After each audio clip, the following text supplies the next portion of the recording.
At this time of year, people in South Sudan are normally planting crops.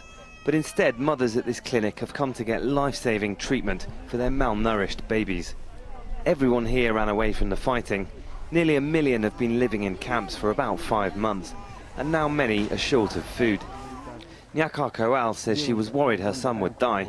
Now he's improving, but she says she already had to trade some of her clothes for food. In my town, people have started eating wild plants because of the shortage of food.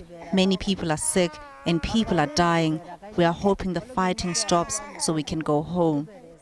The medics working here say there are many more malnourished people in remote areas. We already had quite some deaths of malnutrition here, and that's mainly because if the children get malnourished, their general resistance is getting very low and they are very vulnerable.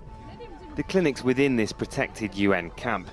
Everyone here fled nearby Malakal, a town that's changed hands 6 times in heavy fighting between opposition rebels and government forces. Conditions in the camp aren't good. Most of the shelters are built of plastic sheeting. It's barely enough to keep the rain out, and each shelter is built straight into the one next to it.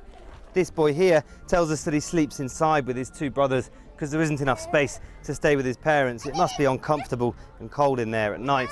And the camp just goes on and on. There's simply no way that people can grow their crops here. Everyone says that they want to go home and grow their own food, but they're not prepared to go and do that until they're confident that the leaders are serious about stopping the fighting.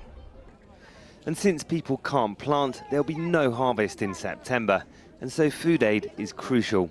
The UN's helping those it can reach, but it says there's a serious risk of famine in the coming months. Some people will die, but obviously the more that WFP and the other humanitarian players can make a response at this time and in the months to come, the lower that number will be.